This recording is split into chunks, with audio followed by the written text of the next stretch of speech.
Welcome, lovely one, to the Meant for More podcast. My name's Lisa Clifford, and I am building the world's most empowering Meant for More movement, leading millions of heart-led purpose seekers from feeling insignificant to invincible. So I truly hope you enjoy this next episode.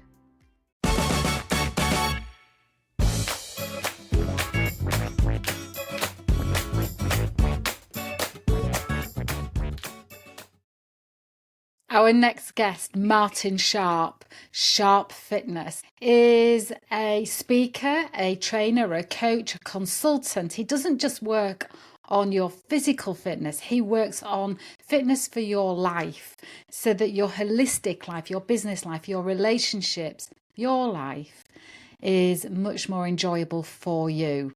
And welcome, Martin.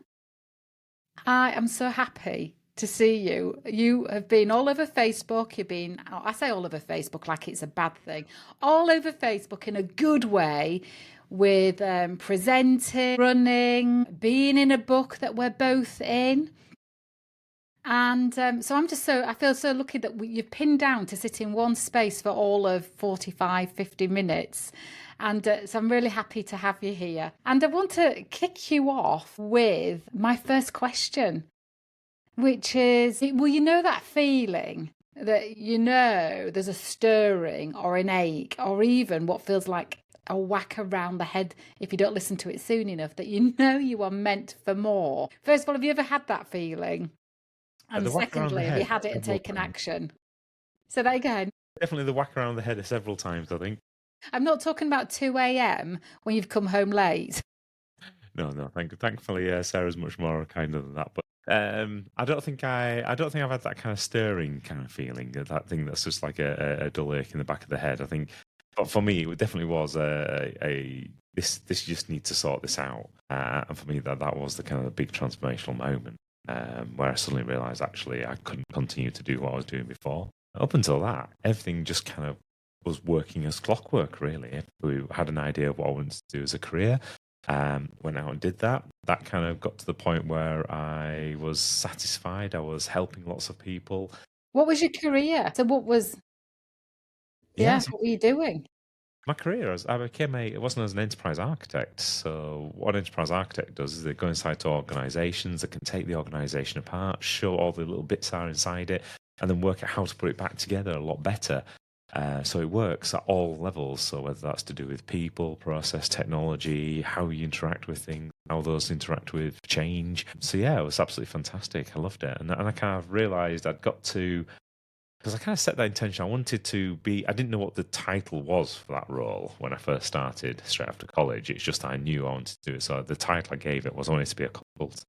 I wanted to consult on how you can actually create better businesses, how you can utilize technology, how can you utilize people in a much better way to actually be better for them, be better for the business, be better for the planet. So by the time I got to 2007, I thought actually I'd achieved that really well. I'd just done our first £1 billion merger and acquisition, where I was leading the transition team on that, and I thought, this is pretty good. I'm happy with that. As many things happen, I had that moment where it was like, okay, well, what do you do next? You've kind of achieved what you set out when you were like 18 years old, and okay, where'd you go? Where did you go? I went back to uni. It's because it's a classic. Well, what I'm fascinated in is, how does an 18-year-old young man know that he wants to take businesses apart, make them much more efficient, much more aligned, and put them back together again? How did you know that was a thing? And how did you know you wanted to do it? It was all. I always enjoyed taking things apart. I mean, you can ask my mum, and I used to have drawers of things that was like in pieces most of the time, just simply because I wanted to know how things tick. So I had a very clear passion about how do things work, how can you actually make things work even better. So that's always been part of who I've been. And I think that's kind of been part of my family as well. My father showed me all sorts of a destroy it yourself perspective, and my grandfather was a draftsman originally, so his claim to fame is he was a plastic specialist. So he did all of the ducting on Concorde, in design for Concorde. So I did have some very nice influences in my life who kind of helped me on that kind of journey, and were quite happy for me to tinker and play and just see how things work. And it was a very varied kind of childhood. My parents were both divorced, so I had an interesting upbringing where my father's side was lots of being outdoors, lots of cycling, lots of going camping things. My mum's side was lots more about the arts and travel and experience and things like that. So very varied. But I think that kind of gave me a quite wide and eclectic viewpoint of things. By the time I got to, it was actually my father and my uncle that got me a job in Royal Mail when I was in college, working for their it was an IT department, but it's actually part of finance. Because at the time there wasn't such a thing as an IT department; it just didn't exist. No. So I was What part of finance. what year was this? Just so we can picture it. Crumbs. This was 1992. Yeah, no IT department. No, no. So that's where things started for me. So I kind of just got involved, enjoyed it, did more of it. The more I did it, the more I enjoyed it. So yeah, by the time I got to 18, it was kind of okay. Well, this is clearly something I enjoy, something I wanted to do more of. So how can we make this happen? And so what happened in 2007? So 2007, it was a good year actually. First of all, my daughter was born, which is the most important thing of 2007. And literally within 2 weeks of her being born, we won that piece of work, which was to deliver a £1 billion hospital divestment. So the hospital group was being divested in the UK. It was bought by a venture capitalist firm. And they were looking at effectively how can you separate these entities and make it still continue to work and operate, and how can you provide some improvements, etc. And then our business was a bulk-based, and it wasn't a huge one, but we were up against some of the bigger players in the market space there, and our quote came in, I think we were £1.2 million more expensive than the nearest bidder. And we still won it because it just showed more thought leadership, whereas people going into that with a very traditional transition then transformation kind of model, we knew that there was some significant problem with the model they already had. So why don't we just do in-flight transformation? And that's what we did. So they actually landed with a solution that's worked for them. And it was interesting. I caught up with Phil about 5 years after we did that, who was the chief operating officer. And he was saying that they were still running the same strategy that we laid out when we did the transition in 2007. And that was, I'd say, 5 years later in 2012. So yeah, it just proves if you do something right, and you enjoy it, and you kind of put that kind of passion behind it, you can make amazing things can happen. It doesn't have to always be a traditional way of doing it. How did you then get to doing Sharp Fit? What was the catalyst for that? Was there a moment for that where you had the whack around the head rather than a gentle stirring? I'm privileged because I already know your story, having seen you speak at Sammy Blindell's Impact Catalyst event, but I want to make sure that I don't have a blind spot with it where I forget to ask you questions that other people want to know about. So what was the catalyst for you? I mean, you're clearly in your fabulous gym. Yeah. Got the gym, got other bits of equipment over here, got the sign back there, got more Yeah, equipment down there. Yeah. So this is yeah. my kind of gym and studio. So I tend to do a lot of the work here. So we do all the tutorials based in here. So helping people, teaching people. Because one of the kind of key things is to make sure people have got the skills themselves. Unfortunately, people's bodies don't come with user manuals. They never have done. No, But actually giving people the ability to actually learn and understand how the body works is just fantastic. And it's certainly what made the difference to me. But coming back to your question, so 2007, obviously, got as far as I went back to uni. And by the time I got to 2009, actually during uni, I met a guy called Andrew Mason, who's an amazing serial entrepreneur based in Yorkshire. And he kind of said to me, he says, why are you doing this for everybody else? Why don't you set up your own business and do it for yourself? And I think I had what Michael Gerber would describe as the entrepreneurial seizure at that moment in time, thinking, okay, yeah, I can do this. My do's better than anybody else's do, actually. And not kind of realizing the enormity of what running a business actually means. And I threw myself into it. So 2009, we set the business up. We started as a little consulting firm. which was working really well up until about 2010. I don't know if you remember back then, but we had that interesting financial crash that happened in 2009. I was at the Institute of Directors dinner where Mervyn King announced, and it was televised in the room in that moment, we're now in recession. Yes, I remember it well. Yeah, well, it was at that moment in 2010 when effectively everybody just shut the doors and said, "Okay, we can't spend any more money." So I'd literally set up the business 6 months in. It was like, okay, where do we get work from? And very quickly I had to go out there and just try to get as much working as I could, doing as much as I can. And it's at those times, when things are hard, when things aren't going the right way, that it kind of shows the character that you are and what you are willing to do. And when you've got like 3 children, you've got a mortgage, you've got everything else, and you're effectively the sole breadwinner, it makes you do stuff that you're going to have to just get on and do it, right? It focuses the mind, doesn't it? And actually, when you say when things don't go the right way, it's when it doesn't go the way we hoped and planned.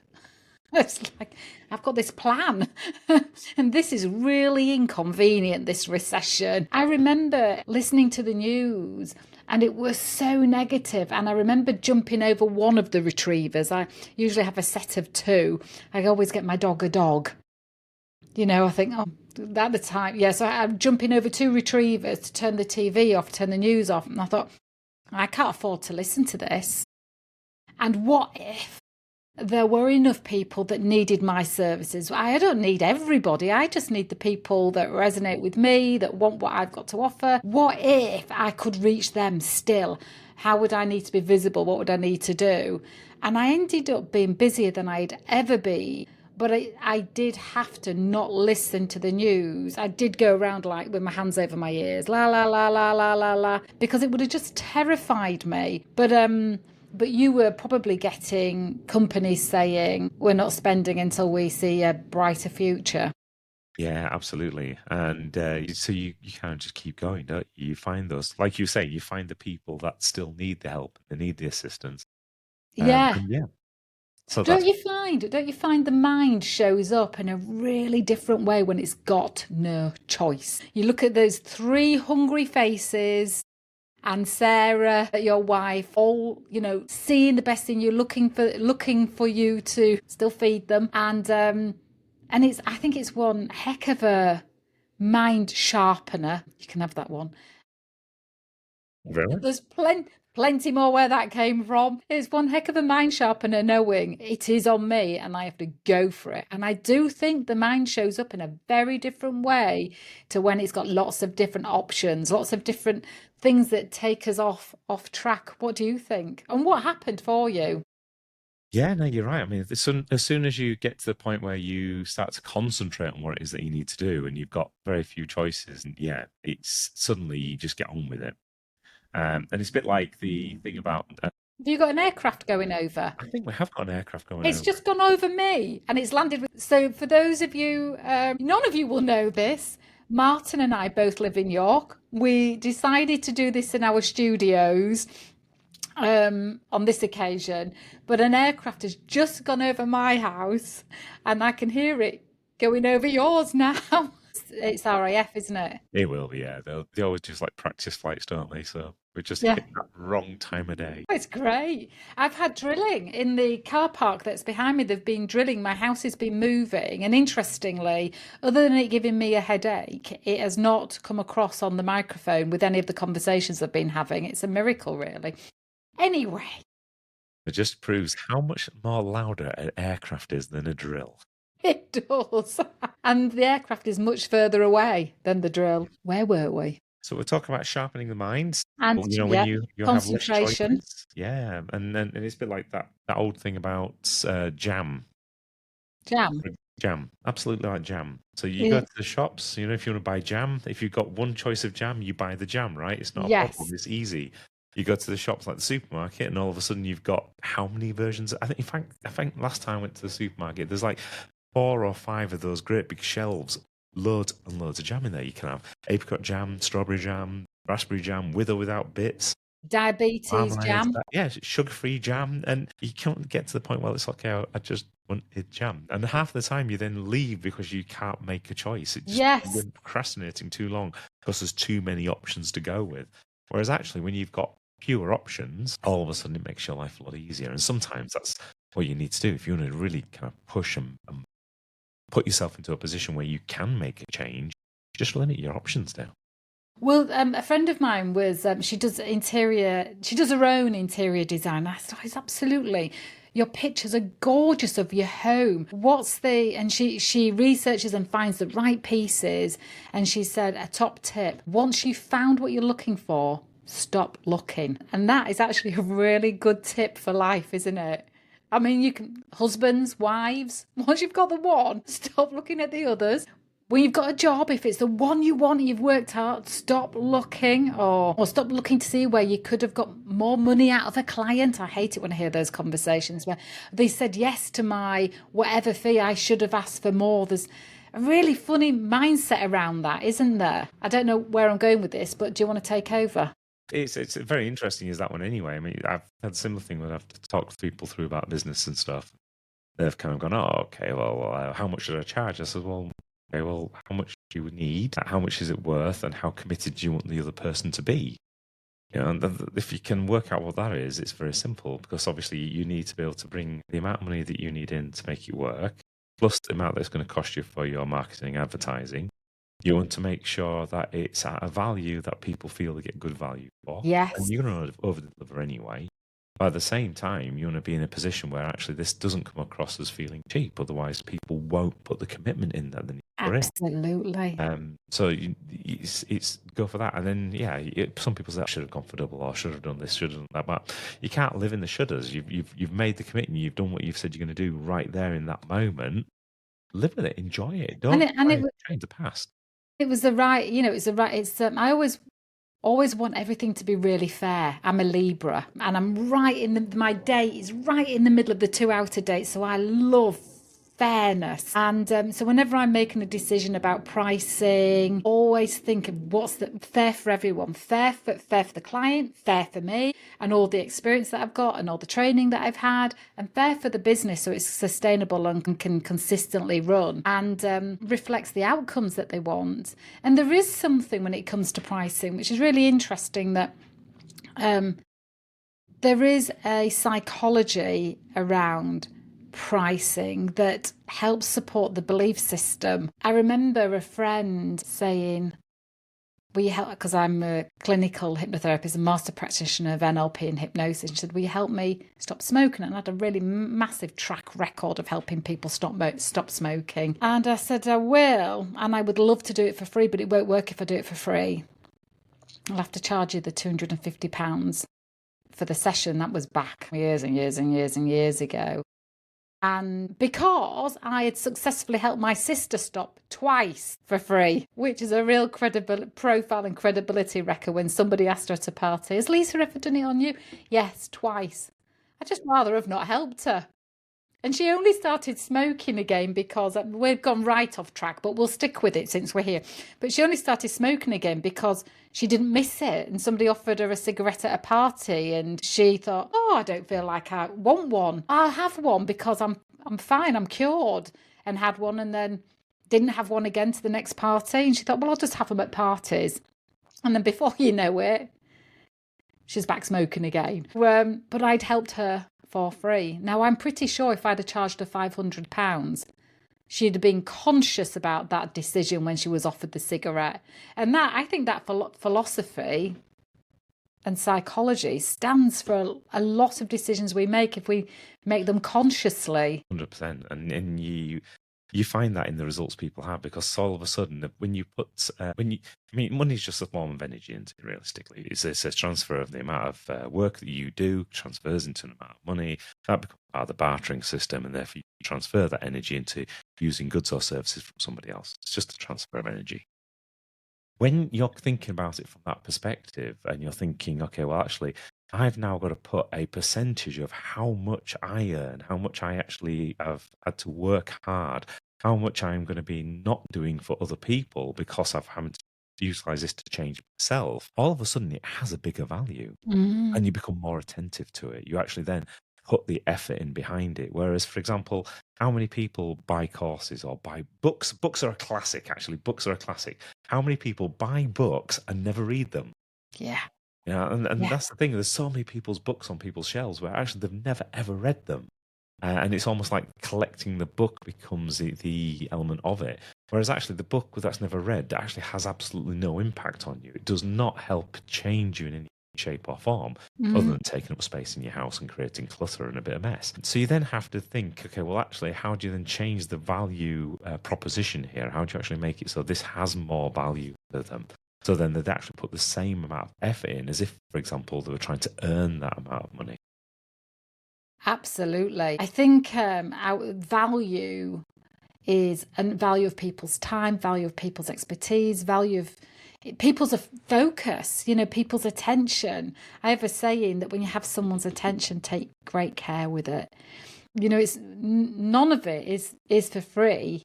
Someone's attention, they will never get that time of their life back again. So in the spirit of getting us back to where I think we might have been before I led us down a rabbit hole, were we on what you do now? So you're in your studio, your fitness studio. What is it that you do? Yeah, so we got to 2010 when we were speaking about how did I actually create Sharp Fit.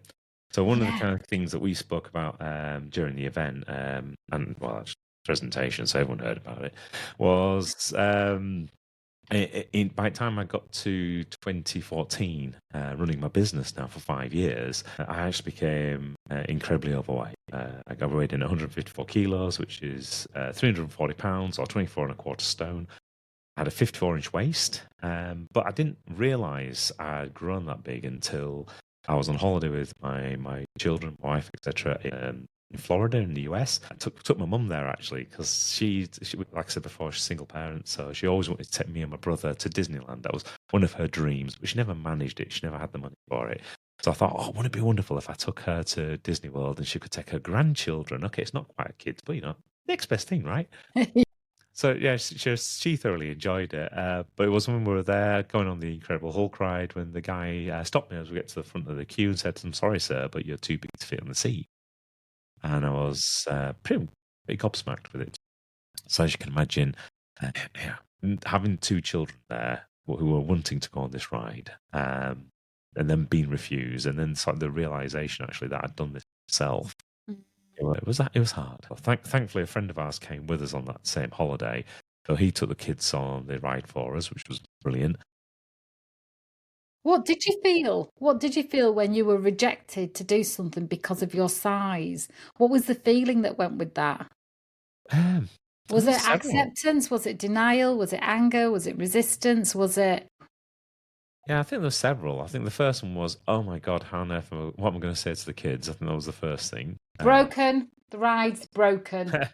Still going round though, Dad. Yeah. Yeah, too many people on it. And I think the other side of it is obviously there's an embarrassment fee being of it, because obviously, I've done this to myself. If I wasn't anything else.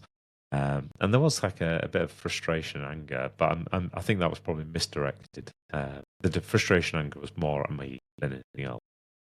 Yeah, but initially it comes out almost at.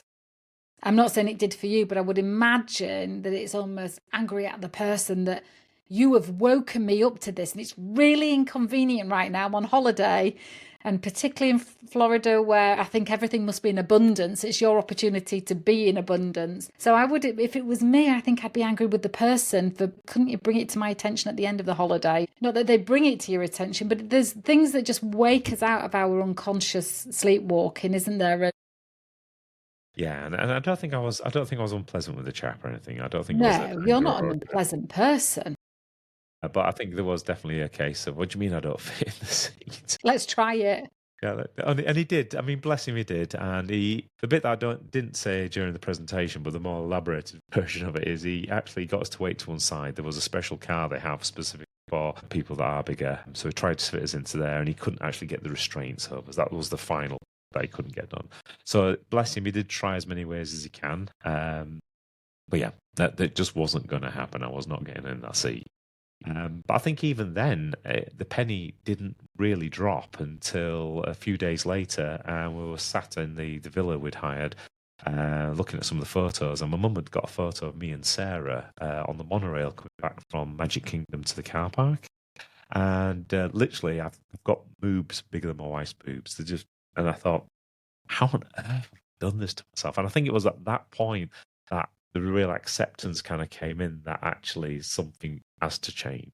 Well, and but when that happens, you know you're in a place that you want to move away from. Mm-hmm. We know that it's amazing to have a towards goal. Like, yeah, there's this discomfort here, but what do you want to move into? What do you want that to feel like? Who will you be in that? What will your life look like? All of that. But that doesn't happen from the moment of knowing something's got to change, does it? What was your next thought, if you can remember? Something's got to change. Then where did your mind go? Well, I kind of knew something had to change. Like you say, when you're in a vacuum, you kind of then start to grasp at anything into, nature abhors a vacuum. It always tries to fill it with something. Mm-hmm. So at that point, it was, well, okay, well, what does everyone say, they have to do? So I did that. I went, as soon as we landed back in Leeds, I went to the local Virgin Active, got myself a membership down there. With Sarah as well, so we all had a family membership. It was great. We could use this pools and all sorts of things. And then got a PT while I was there. A little lady called Kez. She was a bit of a dynamo, so she whipped me within an inch of my life. It felt every single week. Downloaded a diet plan off the internet because I'd heard you have to eat less, move more, so you have to eat diets right. I was tracking everything on MyFitnessPal or as an app on the phone. So yeah, I kind of thought, well, let's just go for it. Let's make it happen. I kind of thought that was it. That's all you have to do. Did you have a goal? The goal was to feel better Right. and to lose weight. So that was it. It wasn't a specific goal. I didn't set a goal to say I'm going to be down to whatever number of weight. Running a marathon. No, nothing like that. That didn't come for a bit later, but we'll go through that when we get to. If I stop interrupting you. No, you can interrupt us as many times as you like. It's part of a conversation, right? I say something, you respond. It's what happens, isn't it? Otherwise, it becomes a monologue, and that's really boring. Well, you'll be sending me a speaking bill if I don't interrupt. It'll be like I did one of my motivational speak engagements on you, so there's a bill for it. This is my way of not paying royalties. It'd be my gift to you anyway. I think just going back, the reason why I'm asking these questions is because I know that when people know that they're meant for more, there's a period where their mind is either searching, what is it, like needing to latch onto something, and also a period of so there's that part of it, and then there's a period of self-doubt or even self-awareness or curiosity or procrastination or denial, because when you're meant for more, whether that's changing your weight, your fitness, your health, or getting a new job, there is this unfamiliarity and discomfort in being conscious. Because I think that feeling of I'm meant for more brings us into our consciousness, where uses our brain power, and we start to notice things everywhere that are not quite working for us. Whereas only last week we weren't thinking about those things. We were able to just almost like have an easier life, but it's an illusion that it's easier. So that's why I'm asking all these tiny probing questions, because I'm just wondering if there's anybody listening or is in that space of, I think I'm ready for more, but I want to know what some of the clues might be. Yeah, and I think for some people it happens in a very short amount of time. They'll have that kind of inkling, turn into a bit of an itch, and then they have to scratch that itch, and they're suddenly trying to explore what is the problem here. And I didn't have that. That's the thing. It was I knew I was overweight, so I knew I had to do something. The kind of big thing there was I knew it was going to affect my family if I didn't. I didn't have an itch. I didn't have a thing that I wanted to change. I was happy. I had a lovely family. I had lots of good friends, etc. And my business was doing well. So I wasn't unhappy. I wasn't in a place where actually. And that's the problem, isn't it? Almost everything's great. Just this one thing. Yeah. So it was just literally trying to sort out this thing with my own health, really, more than anything else. So I just went down the traditional route of trying to sort the weight out. That didn't work. So I spent a year basically going to the gym, eating well, with a PT, etc., and didn't really lose any weight at all. I think I Oh, you lost didn't? I think I lost about 1 or 2 kilos. So from that, Sarah and I started all sorts of other things. We tried all sorts of diets. We did things like Weight Watchers diet. We did Atkins. There was the Egg paleo. diet, celery soup diet. No, I didn't do celery soup. We did Mediterranean. That was another one. That was lots and Oh, lots of tomatoes and lettuce sounds and things. delicious. It was. It's very nice. So anyway, that didn't kind of work. I tried doing different types of sports, thinking, okay, maybe it's the type of activity I was doing. So at the time, my daughter was at the age she wanted to start doing karate. So I was doing karate with my daughter. She thought it was great. She got to beat dad up. Win-win scenario, isn't it? And then a friend of mine was when I was down in London. He ran a kickboxing gym in Potter's Bar, so I used to go join that in an evening because it used to be quite late, 9 till 10. But yeah, still nothing kind of changed. I was still weighing at an extraordinary amount, and it wasn't until we got to 20. It was the 2018, 2019 New Year. Sarah and I were on holiday over in Lanzarote, and I just said to her, I said I was just exhausted. I was fed up with literally just losing pounds out of my wallet and not my waist. And I was getting grumpier because I was having less time. I was more tired. I wasn't getting any results. It was a case of something has to do. You have to do something different, and You maybe must have been losing hope as well. yeah,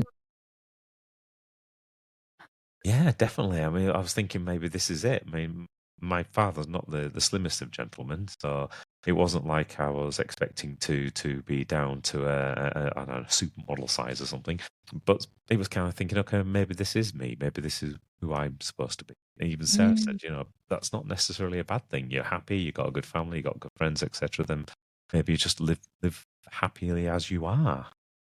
And I was considering it, and just reminded Sarah of the fact that my dad had, as I mentioned, he was quite big. But he's already had thyroid cancer, so he had to have his thyroid removed. He had bits of skin cancer. He's got fibromyalgia and diabetes. He was medically retired at the age of 50.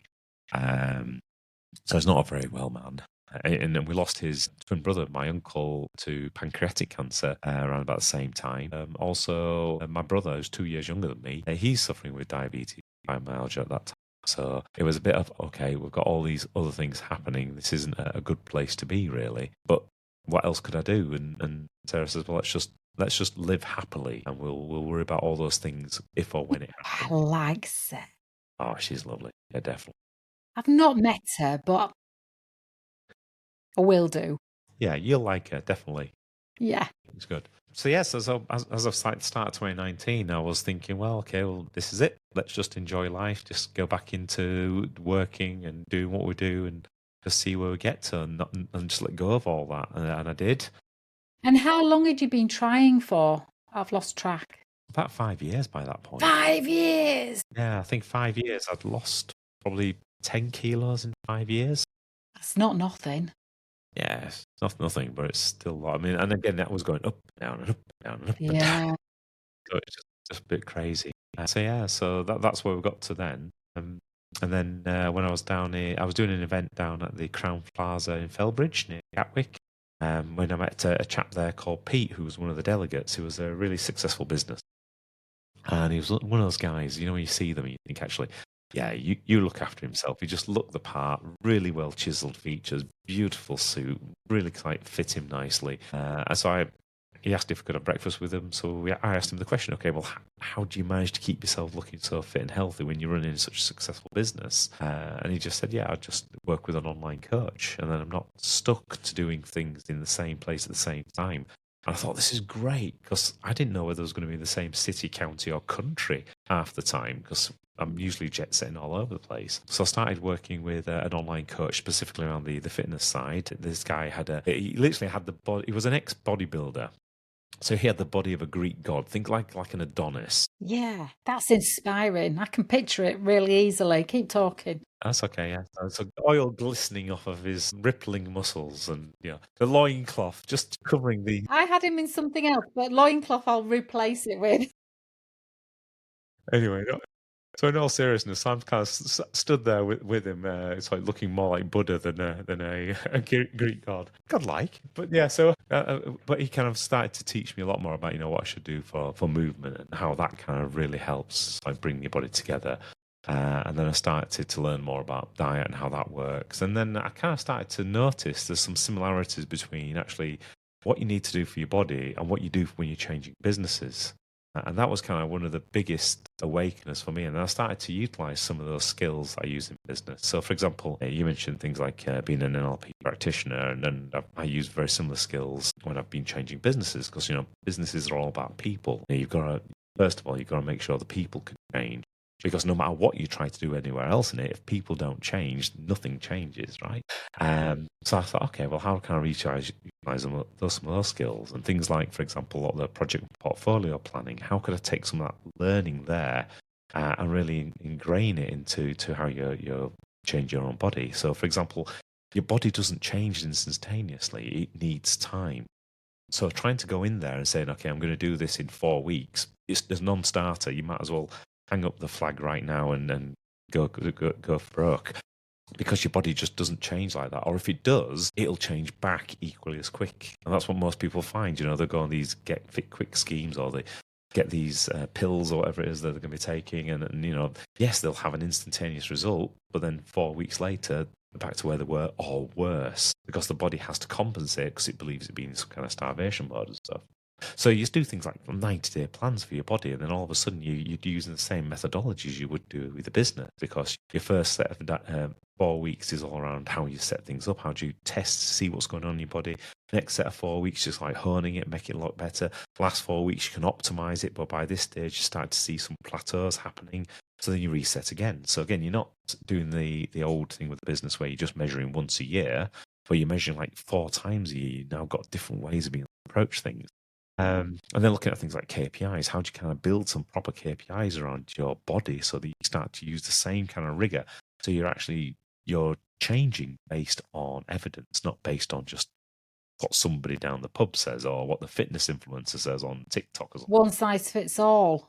Yeah. Because you've probably been doing the one size fits all with all the different, with you doing best exercise you can, but also with the different Weight Watchers. That's a one size fits all, isn't it?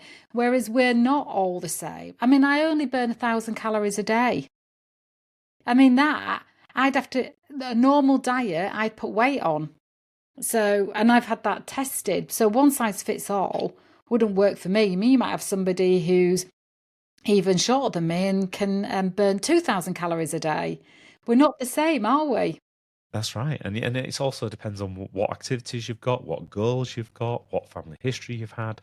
So you're absolutely spot on. And the worst thing most people try to do is they try to fit somebody else's life into their life. And suddenly they get more stressed because they're trying to do almost like twice the amount of everything. And you've got enough trouble living your own life in your own life, let alone trying to fit somebody else's life into it. And it's like, okay, well, actually take that step back. Rule number one, what Create can you actually space. do? Yeah, create space. What can you actually work? And that's the other side of things. What you suddenly find is by bringing some of these more rigorous practices that you do in business actually into your life, you do create space anyway, because you stop the thing of either cancelling on yourself, which is the worst that you could ever do. Postpone, great. That's not one. That's not great, but it's better than cancelling on yourself. But actually putting the time in to say, this is time for me. I mean, that is actually so crucial. I'm a priority. Yeah, definitely. And am I right in thinking that you were saying that other people, when you say try and fit other people's lives in, they see a program that somebody else has done that's worked for them and think, right, well, I'll just copy that. Or sometimes you hear people say, well, I'll see how you get on, and if it works on you, I'll do it. Meanwhile, they're obviously on pause for a little while but you can only be a guinea pig of yourself for yourself, because we've all got different metabolisms, different things that motivate us. Yeah. That's right. And it's like, for example, when I was working with my coach, who was the ex-bodybuilder, he had certain expectations. So, for example, he would expect that you could just drop everything and have a snooze whenever you wanted. Or you could quite happily eat like 6 meals and you would be there at any point to be able to prepare these meals. wherever you are. And that's not necessarily how other people's lives work. No. So it's great as a bodybuilder because obviously you've set your life up to do that. But for a lot of people that are in business, not a lot of normal people, that's not how their lives work. They can't just drop everything to have a snooze at 2 o'clock in the afternoon because their body's in the right space to actually be able to do that. So how do you then start to create a life that actually fits the things in that you need your body to do, but also fits in the things that you need your life to do as well? And that's creating that lifestyle that becomes fit for you. So you create a methodology that kind of fits around it. And if you find, for example, that actually your body has a natural rhythm that says, yeah, you need to have a snooze at 2 o'clock in the afternoon, then you need to look at the whole of your life and start to fit that in. You can't just take it as a whim. Yeah. Can't just go and get in your car at work and you can. Well, you can, but it's just plan it in there. You just stick the thing. I mean, it's not always necessary. Not everybody has those things. But for example, for somebody who's, for example, might have a goal of running several marathons, then what you might be looking to do is to actually fit in more exercise so that you can build up the more mitochondria in your body. And that straight away means that you need more fuel in your body to be able to do that. So you were saying you need 1,000 calories. If tomorrow, for example, you decided you're going to do 3 marathons next year and you need to become marathon ready for that, your body will need more energy to be able to do that. So straight away, you're going to need more calories. But it's planning that in and then working out. So, for example, from your starting point, plus the goal that you're setting yourself and the actual training that you need, that then becomes almost your template that you're going to be building around your life. Well, and for me, if I eat more than 1,000 calories, I'm piling weight on. And I do eat more than 1,000 calories. So I probably should start running some marathons. I think that's my answer. Not eating less, running more marathons. So what happened for you then? So you meet this Adonis, is your coach. What then happened? Did you decide to work with him? Yeah. So we worked together. In the first 3 months, I lost 10K, which, as we said before, took me over 5 years to get even anywhere near that. That must have been so motivating. Yeah, it's fabulous. It really is. And about that same time, a friend of mine who runs a lot of speaking events, he got me up on stage to a couple of hundred people. This is the interesting fact when you were talking earlier about goals. And he basically said to me, he goes, so I hear you're looking to lose some weight. I says, yep, because I knew this was coming. It was bound to come. And he says, so how much are you going to lose?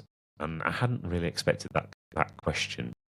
So I was quickly doing the numbers, and I thought, okay, I've just done like 10K. It took me 3 months. I'm down to 134 by that point. So, and I remembered when I used to do canoe slalom when I was younger, I weighed in at 88 kilos, and I thought that was actually quite a nice weight. It was a nice weight to compete at. I could do most things that I wanted to. So I said to him, I'll get down to 88 kilos. So then he asked the next killer question. When? There's always going to be one extra question in there. And I did the math and I thought, okay, well, actually, I could probably do this in about 18 months. So we agreed on that in front of everybody. So it's like the couple hundred people that was in the room, plus a few thousand people that were online. And it's interesting because when you start to make public commitments to things, your mind becomes a lot more sharper. And it's like, for example, whenever you've got a goal or you've got something you want to achieve, don't just keep it to yourself. That's an easy way of fooling yourself. Tell other people, get other people around you to hold you to some form of account. And straight away, you will find you can achieve it so much quicker. Yeah, I call it outing yourself. If I've got a goal that I think if I sit on this, I'm not going to do it, I out myself on Facebook. Yeah, definitely. But it's also building that set of supporters around you because Facebook or publicly is great. I mean, for example, when we did the Cleveland Way the other year, we did it in 5 days, 130 miles we did in total. And we did it to raise money for RNLI. But we did that same type of thing, got friends around with support. We took a couple of friends on the actual walk with me, Andy and Dom, my son. We went on BBC Radio. So again, we got thousands of listeners kind of saying you're going to do this or not. So all of a sudden, you've got a much bigger amount of accountability, which you're more likely to make it happen. Absolutely. I think, and you're in that, the goal has so much more richness in it, in the getting ready for it. There's community, there's connection, there's celebration, there's support, there's wellness. There's so much, and also you're inspiring other people. There's the knock-on effect of other people thinking, I'll join that goal. Yeah, definitely. And So you, the so you, spotlight is really yeah, important. you're outed on the stage in front of a couple of hundred people in person and a few thousand online that you're going to lose or get down to 88 in eight. Is it eight? Was it 88 in 18 months?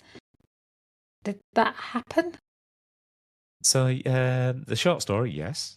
The Good. Good longer chat. story, yeah. The longer story, yeah. Well, a few other things kind of happened. So I don't know if anyone remembers that thing happened in 2020. You know, we all had the Oh, I lockdown. don't know. Was that where we had a we grounded for a while? That's the one. But the good news is, I mean, by that point, I'd already learned so much about my own body and how it worked. I learned how to work out no matter where I was. When I was traveling a lot, if it didn't matter if I was in a rooftop gym in Prague or basement gym in Bucharest or some luxury gym in Dubai or something. Oh, life sounded amazing. It was fun. It's hard work. I mean, living out of hotels is harder than what it sounds. I know I used to do sales for hotel groups and I was permanently in hotels and I mean it's a lovely product to sell and a great job, but it is like you're in two different worlds, the away from home world and then the home world, and that's hard. Yeah. Yeah, and then sometimes I remember one piece of work I was doing was a $16 billion asset transfer between two pharmaceuticals. And literally, they paid for Marriott hotels everywhere. So everywhere is Marriott Hotel. And if you know anything, you know a lot about hotels, but for those people that don't, they're all decorated in exactly the same way. So they buy the same Don't know what furniture, the country you're waking same. up in. You don't, and it's like it's Groundhog Day, and it's like you're walking down a corridor, it looks exactly the same. It's like, where am I? Am I in Boston or am I in Newark or where am And the I? same menu, the Yeah, same yeah. room service menu. Yeah, and nothing, yeah, everything was deep fried and covered in cheese at that point. I think that was just dreadful. And you knew not to have anything that was done, nothing after midnight because you knew the kitchen porter or the hall porter was cooking it. God, yes. Allegedly 20 years ago. Yeah, so it must have been very challenging having a routine and also not giving yourself permission to have a night off because you've earned it. Because that's another big thing that I know I say to myself, you've worked really hard today and you've done a really great job. Reward yourself with. And the easiest thing is with food or sitting down and doing absolutely nothing. And so when you're away on business doing all that you were doing, I mean, pretty intense work, going to the gym, was that a sense of reward or doing nothing a sense of reward? I mean, or going to the bar with everybody? God, yeah. So there's a couple of things you're kind of touching on there. Actually, it's quite interesting. We'll circle back around them. So the reward one's one, and denying yourself something else is something else, and the third one is about building rapport. So there's three really cool points here you've nicely touched on. So the reward is a real powerful one because for most people, my family's included as well. We have food as a celebration, and for most families they do. My family is that we've had a lot of bakers in my family. My gran and her father and everything were bakers, so amazing cakes and stuff. And yeah, so my gran was always a feeder, definitely a feeder. So food's always been a big reward factor. We'd always go out for a meal if something's happening or to celebrate something. So when it comes down to think about, how can you reward yourself for doing something good, then try to think of other ways that you can reward yourself without food. So, for example, it might be that you reward yourself with a night off, not doing something. Or you might take your significant other out for a night, go for a nice walk somewhere, something, or go for a spa day, a nice pamper day. Now you're talking. So Sarah and I do that a lot these days. We really enjoyed one earlier this year in the lakes, just at Ludor Falls Hotel. Very nice, definitely worthwhile going. So again, it's changing that association, and a What lot of this reward starts is? by pre-planning. Because half the reason why people fail is because they fall back into the old habits, the old things that they used to do. But actually, if you pre-plan these things and you already have an idea in your mind, how are you going to reward yourself or what you would do if something comes up? It's setting up menus ready, isn't it? Rather than having nothing there. When you've got the least energy, you're likely to have the least creativity, and then you're going to default. Whereas if you already have your own menu set up, so here are all my reward. Here's my reward menu. Here's my I've got no time emergency menu. Yeah, Exactly. this is so inspiring, Martin. So that's just brilliant. I mean, if you ever find you're in a position where you just want to find out, what you give as a reward, just sit down and just do a list, massive list of all the things you'd really enjoy to do. That's got nothing to do with food, and then all of a sudden you'll find some things that pop out there. Some will be zero cost options because again, you don't have to spend money all the time, and other things might be a really great experience. It might be going away for that amazing weekend. It might go chasing the aurora borealis. Whatever. Life is so much full of amazing choice and variety. Just let your imagination run riot. And it's also, I guess, it's also knowing those dip points that we get the reward actually scheduled in rather than, well, if I feel like I want a reward, then I'll have that. But actually knowing you will deserve a reward, have it already in rather than, do I feel I deserve it? It's rather waiting to what you think you feel like in the moment, have it scheduled in. Oh, 100%. And celebrate often. Our minds are pre-programmed in a way to find all the bad stuff. We're looking to survive, aren't we? We're looking for that saber-toothed tiger behind every single bush. So you're always looking for, all the bad stuff, and you will be the one person that will always beat yourself up more than anybody else. You'll find all the things that have gone wrong. So you have to consciously celebrate. You have to consciously find all those amazing things you've done every single day. And there will be. There's like a gazillion of them.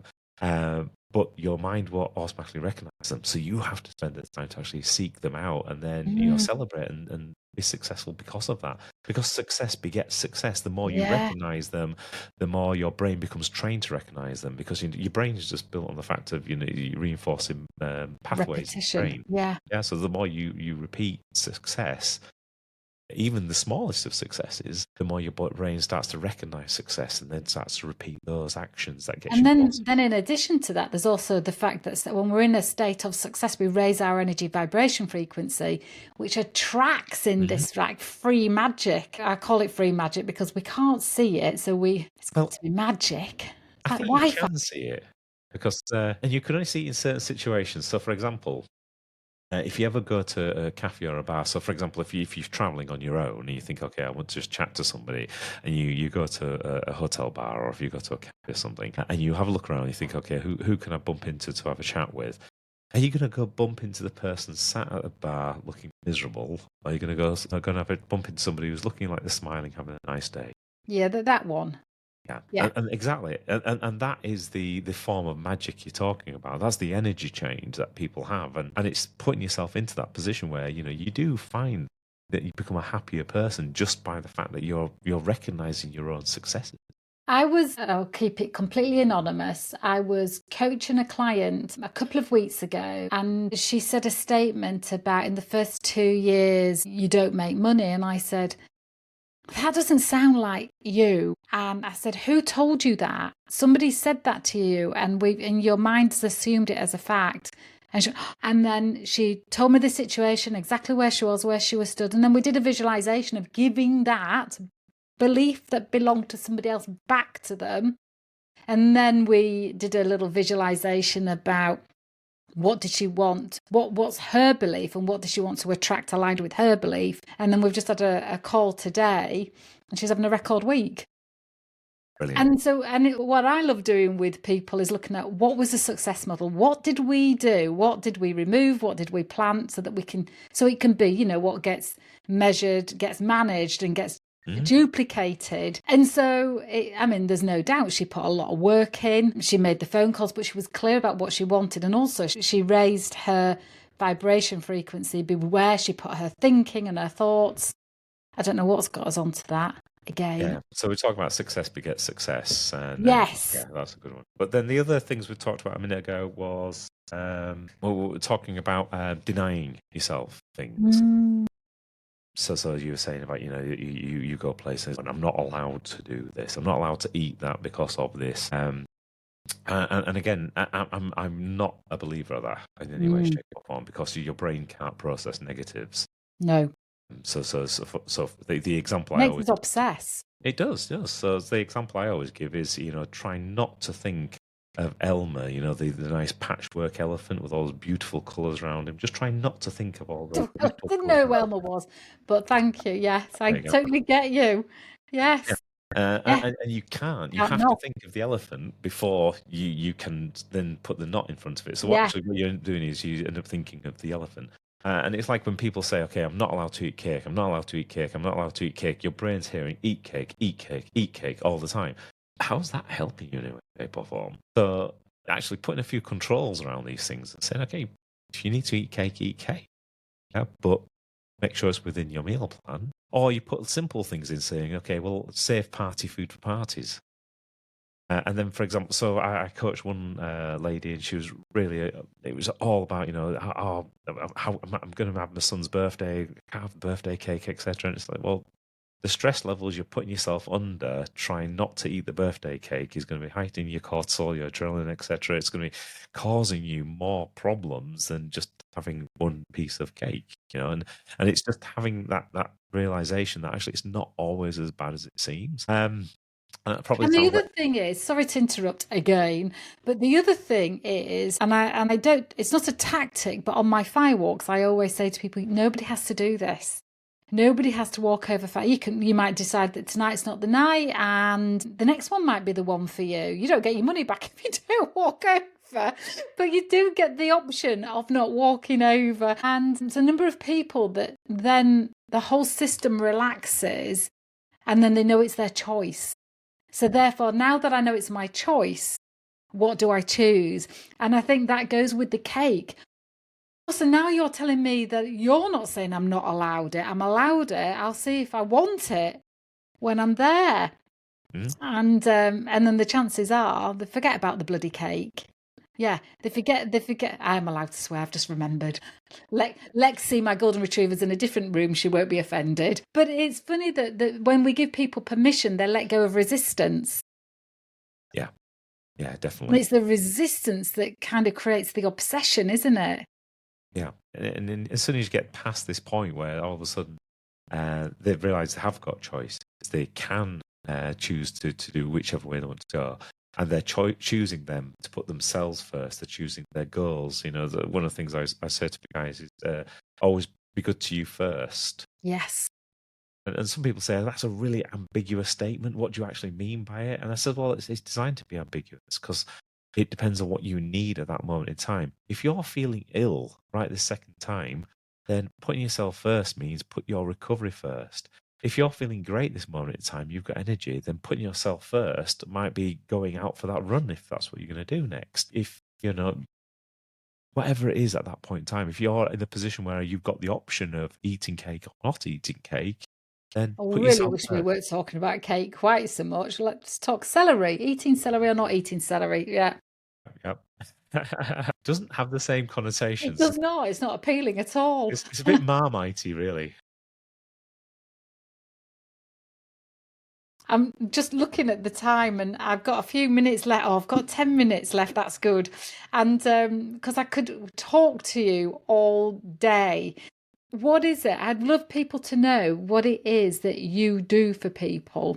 Because I tell you, I was listening to this really, it was a glimpse into this really interesting, there's reels on Facebook, and it was Wayne Dyer. And he said, I had this little thought in my mind that I imagined I had this conversation with God. And God said, what do you want to do in this next lifetime? And I said to God, I want to be a teacher. And he said, what of? And he said, self-reliance. And he went, are you sure? And he said, yeah. And he says, are you sure you want to spend your entire life teaching self-reliance? And Wayne Dyer goes, yeah, I'm sure. And he went, right, we'll put you straight into an orphanage.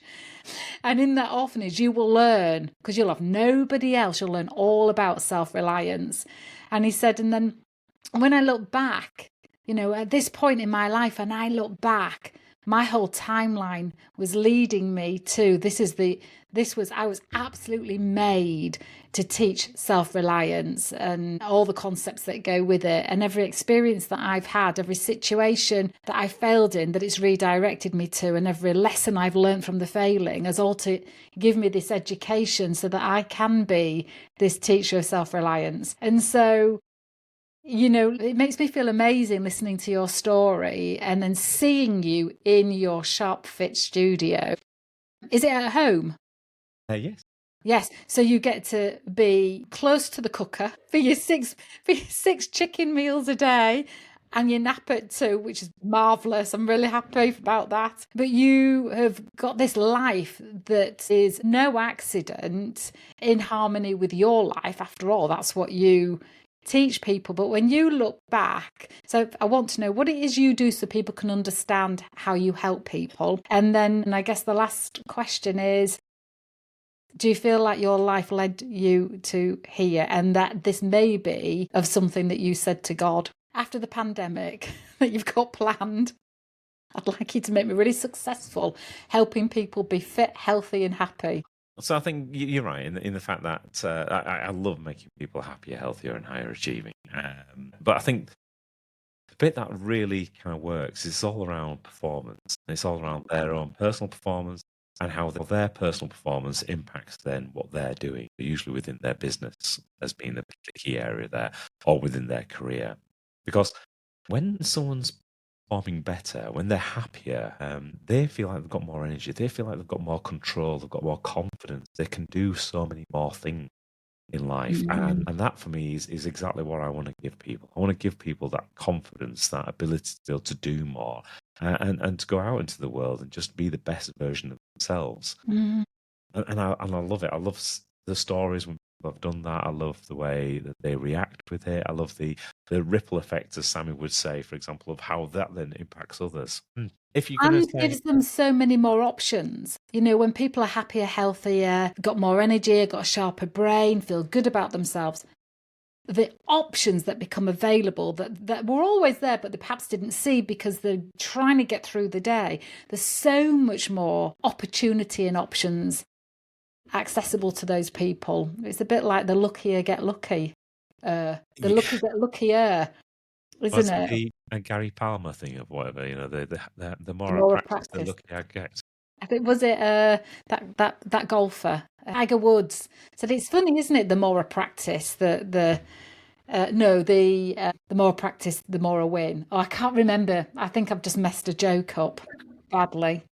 Not to worry. But Somebody will know it and be shouting it as they're listening and watching this. No, the quote was comment below. yes.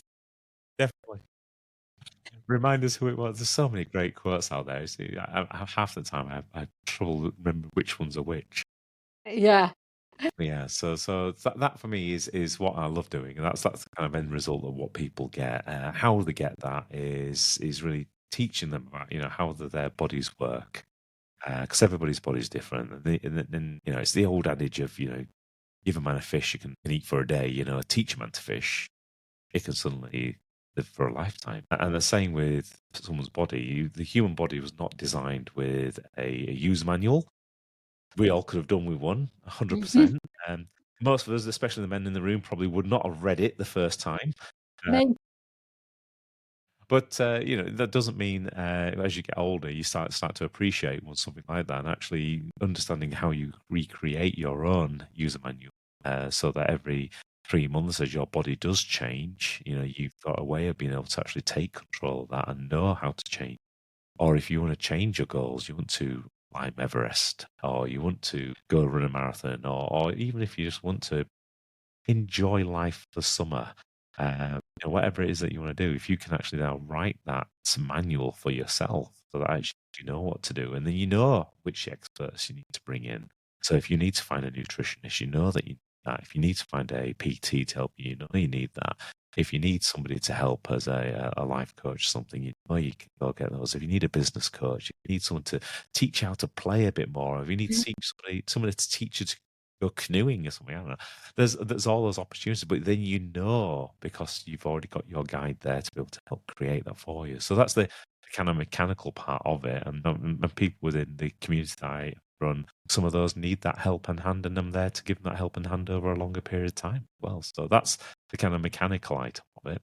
And then if we think about the other question you posed, so is this something that I was inevitably going to end up doing? And I'm going to say yes, because obviously this is my life and this is where I am. So I inevitably got here. But if I kind of look backwards, like Steve Jobs said, and join the dots, when like I said earlier, I love taking things apart. I always have done.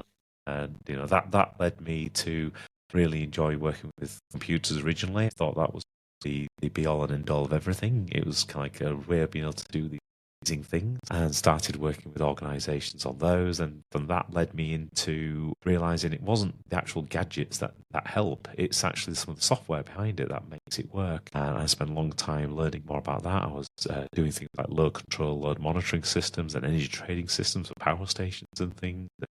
That kind of led me more into actually understanding, well, it's not the automation bit that's important, it's the information that these things are storing, and that's the valuable bit. So I learned more about information management, information security, how all that kind of works, and that kind of gave me this next set of fundamentals, because then you suddenly realize, but the information's only important if it's working with certain people, and they need the processes to be able to work with it, and the hierarchy, the structure, etc. And started working like that kind of area, and restructuring and helping people understand and visualize exactly what's actually happening inside their organizations. And then the next natural progression is, now we're kind of sorting the organization out. We're back to the people again. It's, how do we encourage people to actually take control so they become happier, they become more productive, they are in a position where actually they feel more? Because I don't know about you, but I come across so many people that are miserable in their work, in their career, and you're thinking, hang on, you spend so many hours of your life doing this.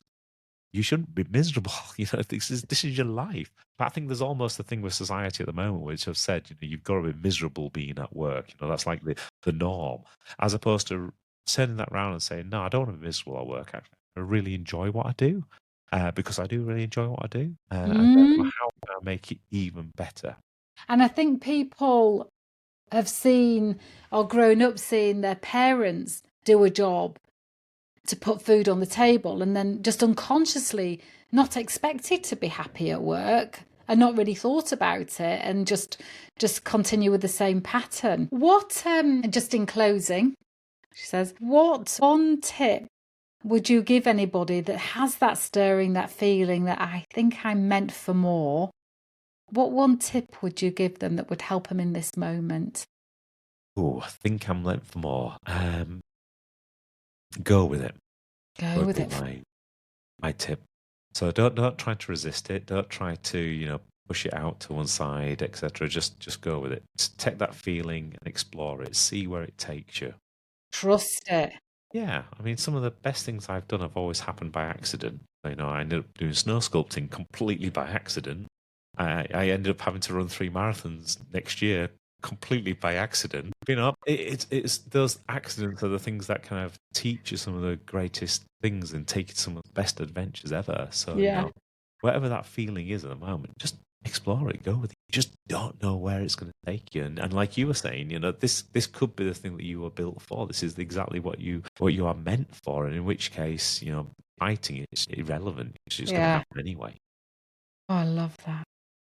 Martin, thank you so much. You're so inspiring. I will put your details in the description box, and anybody that's looking for a bit of Martin in their life, which I just think you've got this most lovely nature about you that people have permission to be exactly who they are and who they want to be. And I think that's a real gift, because I think there's a lot of people in the fitness field that think the way for their clients to be successful is by pushing, forcing, and being strict with them. And that just brings up resistance in them. So you're not looking for a battle in your dream job. So I just love your style. So I wish you so much success. And thank you so much for sharing your heart and soul with our audience today. Oh, you're very welcome. It's been a pleasure being here. And any questions or anything that come up, but just let me know. I'm always happy to help and answer. And it's been a really enjoyable conversation. I've loved all the different directions it's taken us in.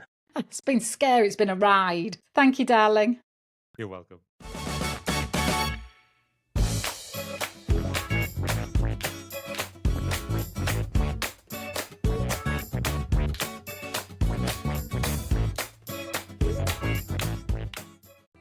Thank you so much for listening to this episode. If you would like to be involved in the Meant for More movement, then please drop me a line at lisa@lisaclifford.co.uk. Whether that's you're interested in being on the podcast, taking part in any of the trainings, or would just love to know how you can help empower others, then let's have a conversation. Thank you for listening, and we'll connect again very soon.